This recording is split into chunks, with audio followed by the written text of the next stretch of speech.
La France et ses méthodes. Si on en parlait. J'étais en Yougoslavie jusqu'à l'âge de 16 ans. Et au collège, j'avais une prof de maths qui, quand on faisait quelque chose de nouveau, nous donnait l'occasion de résoudre l'exercice à notre manière, comme on aurait pu s'imaginer en fait la solution avec ce qu'on sait déjà. Et c'était rare, hein. Mais bon, on a quand même passé 4 ans ensemble. Donc il y a eu des occasions où en fait un élève avait trouvé une méthode qui était beaucoup plus rapide, beaucoup plus efficace. Et c'était cette méthode-là qu'on apprenait. En maths aussi, on a le droit à la créativité. Ça vous en bouche un coin, ça, hein. Mais en France, quand je suis arrivée ici, j'ai eu un 0 pointé juste parce que j'ai pas utilisé la méthode du prof. Les exercices étaient corrects et tout, hein, mais c'était pas la méthode du prof. Donc ben voilà. Et le prof suivant n'avait pas les mêmes méthodes. Mais aucun d'eux n'avait l'air vraiment d'en avoir conscience.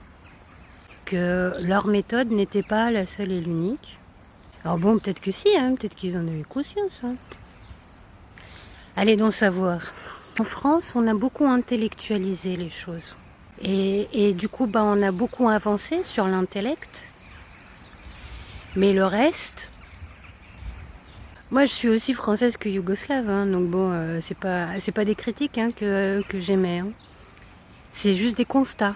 Simplement, j'ai eu cette chance et à la fois cette galère incommensurable de pouvoir comparer deux esprits différents, deux nationalités différentes.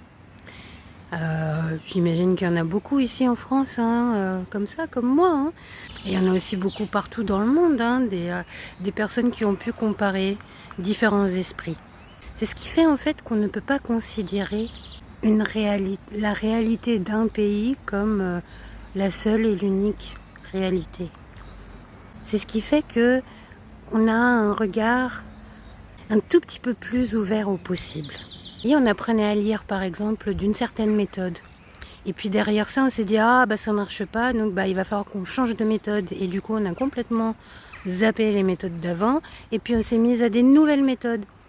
Et on s'est rendu compte que bah ça ne marche pas non plus. Du coup on a fait des nouvelles méthodes. Et puis si ce n'est déjà fait, un beau jour, on se rendra bien compte que des méthodes, il y en a des milliers et ça ne dépend pas de la méthode, ça dépend de l'individu qui apprend. Même dans les apprentissages, même dans les méthodes méthodologistes, il nous faut de la créativité, qui est une capacité inconsciente. La capacité inconsciente de nous trouver des solutions à des problèmes et des solutions non conventionnelles, des solutions qui sont en dehors de toutes les méthodes. Voilà, c'est ça la créativité. Et même les maths en ont besoin.